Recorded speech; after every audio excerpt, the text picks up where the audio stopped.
सोनल की भाभी सोनल को 4 बार फोन कर चुकी थी, पर सोनल फोन ही रिसीव नहीं कर रही थी। बाद में जब सोनल किचन से बाहर आई तो देखा उसकी भाभी के 4 मिस कॉल हैं लगातार।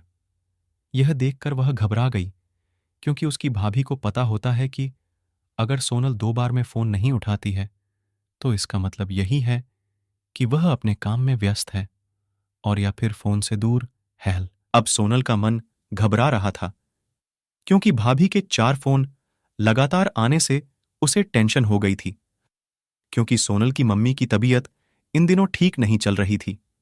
अभी 2 दिन पहले ही सोनल अपनी मम्मी से मायके में मिलकर आई थी। फिर भी सोनल ने हिम्मत करते हुए अपनी भाभी को फोन लगाया, और फोन जैसे ही भाभी ने उठाया तो सोनल को रोते हुए कहा, दीदी, मम्मी जी हमें छोड़कर चली गई है। रात को अच्छे से सोई थी। सुबह आपके भैया और मैंने खूब उठाने की कोशिश की, पर वह नहीं उठी। तब हमने डॉक्टर साहब को बुलाया। फिर उन्होंने बताया कि मम्मी जी अब नहीं रहीं। दीदी, आप जल्दी से घर आ जाओ। इतना सुनते ही सोनल की आंखों से आंसू बहने लगे। पापा तो पहले ही उसे छोड़कर जा चुके थे और अब उसकी मां भी नहीं रही। सोनल तो बिल्कुल बेहाल हो चुकी थी। अब सोनल ने रोते रोते यह बात सक्षम उसके पति को बताई, तो सक्षम ने उसे संभाला और उसे जल्दी से कार में बिठाकर मायके ले गया। सोनल जैसे ही अपने घर पहुंची तो अपनी मां के शरीर को देखकर उससे लिपट गई और खूब रोई। आखिर में सक्षम ने उसे किसी तरह समझाया और मां का अंतिम संस्कार किया।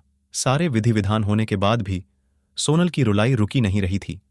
उसे मां की बहुत याद आ रही थी। तब सोनल की मौसी ने उसके आंसू पोंछे और उसे संभाला और कहा, सोनल बेटा, ऐसे दुखी मत हो। दीदी नहीं रही तो क्या हुआ? मैं हूं ना तेरी मौसी। मेरा घर भी तेरा मायका है। तेरा जब मन करे तब आ जाना अपनी मौसी के पास। वैसे कहते भी तो है ना मौसी, मतलब मां जैसी बेटी। मैं तेरा दर्द समझ सकती हूं, क्योंकि तेरे पापा तो पहले ही तुझे छोड़कर जा चुके हैं और आज दीदी भी चली गई। कहते हैं ना कि मां के जाने के बाद तो लड़कियों का मायका ही छूट जाता है। ये भाभी तो बस दुनिया को दिखाने के लिए नाम का रिश्ता होता है, क्योंकि मायका तो मां से ही होता है। सोनल भी मन ही मन सोचने लगी कि शायद मौसी ठीक ही तो कह रही है, और वह मौसी से लिपटकर जोर जोर से रोने लगी और कहने लगी, क्या मासी मेरा भी मायका अब नहीं रहा? तभी सोनल की भाभी दूर बैठी दोनों की बातें सुन रही थीं। पहले तो भाभी ने सोनल को चुप कराया और फिर उसे दिलासा दी। फिर भाभी ने मौसी से कहा कि मौसी जी, आपने ऐसे कैसे कह दिया कि मायका केवल मां से ही होता है?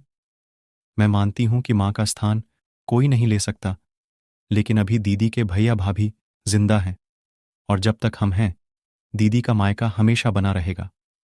मैं पूरी कोशिश करूंगी दीदी को मम्मी जी की तरह प्यार और सम्मान देने की, और दीदी जब चाहे तब यहां आ सकती है। यह घर कल भी उनका था, आज भी है और कल भी रहेगा।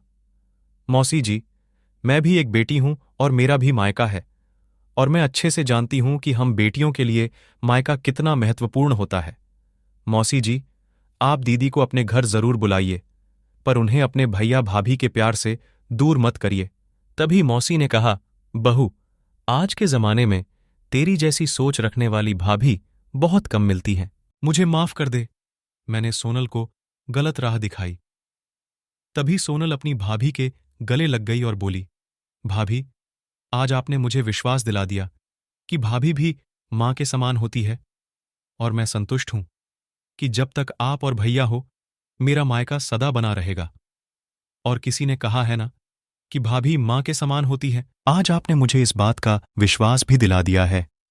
दोस्तों, जरूर बताइएगा कहानी कैसी लगी, और अच्छी लगे तो चैनल को जरूर सब्सक्राइब करें।